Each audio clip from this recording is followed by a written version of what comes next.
परिचय बताओ। My name is Ananya Mora. I read in class 7th. My school name is Composite Upper Primary School, गरिया। बिल्कुल, ये हमारी बच्ची को श्रीमान सीडीओ साहब श्री साई तेजा सीलन जी ने इनके बच्चे को जो है पुरस्कृत किया था 2500 रुपए का नगद पुरस्कार प्लस विज्ञान किट का सामान प्लस इसके बाद प्रशस्ति पत्र इनको मिला था। श्रीमान जिला शिक्षा अधिकारी महोदय और श्रीमान सीडीओ महोदय ने बच्ची को बहुत सराहना की थी और उनको पुरस्कृत किया था। जरा बताओ अपना कैसे। सर ये ईवीएम मशीन है। ईवीएम मशीन का फुल फॉर्म होता है इलेक्ट्रॉनिक वोटिंग मशीन। इसमें 3 पार्ट होते हैं। ये बैलेट यूनिट है, एक कंट्रोल यूनिट होता है, एक वीवीपैट होता है।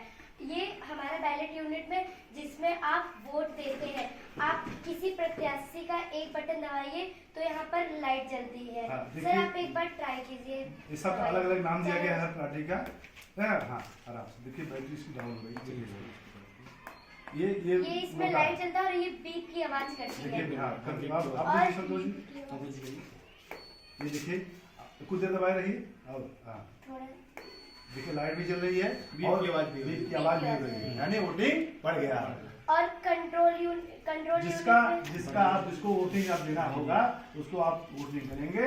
वोटिंग करने के बाद तुरंत आपको पता चल जाएगा हमने इनको वोट दिया है। बेटिया बताओ। और कंट्रोल यूनिट में आप मतलब जितने वोट पड़ते हैं उसमें काउंटिंग होती रहती है और वहाँ पर एक अधिकारी रहते हैं और एक मेंबर जाएगा तो वहाँ से वो एक बटन दबाएंगे जिससे फिर उसके बाद जिससे वो बटन मतलब जो वोट होता है वो गिना जाए। फिर जब दूसरा मेंबर आता है फिर वापस से वही बटन दबाते हैं। यही प्रक्रिया चलती है। फिर उसके बाद यही वोटिंग में होती है। और इसके साथ एक वीवीपैट भी होता है। वीवीपैट का फुल फॉर्म है voter verified paper auditor trail. इस मतलब ये होता है कि जिससे आप इसमें वोट दिए उस स्क्रीन पर स्क्रीन रहता है 7 सेकंड के लिए दिखता है। वो आप वो आप पर्ची ले नहीं सकते, वो बॉक्स में वापस से गिर जाएगा जिससे आप मतलब वो हो जाइए कि संतुष्ट हो जाइए कि हमारा सही पड़ा है। और इस ईवीएम मशीन के आविष्कारक है हेनरी हनीफा। इसका पहला इसको बनाने की 2 कंपनियां हैं। एक है भारत इलेक्ट्रॉनिक लिमिटेड और दूसरी कंपनी है इलेक्ट्रॉनिक लिमिटेड।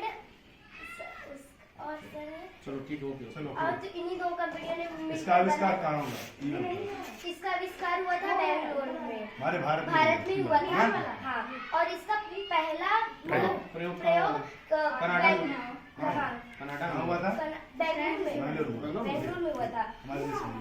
ये ईवीएम मशीन बनाने का मेरा ये उद्देश्य है कि जिससे जैसे आजकल की जनता डरती है कि ये इलेक्ट्रॉनिक है इसमें कोई चीटिंग हो सकती है, इसलिए मैं उन्हें बताना चाहती हूँ कि इसमें कोई चीटिंग नहीं होती है।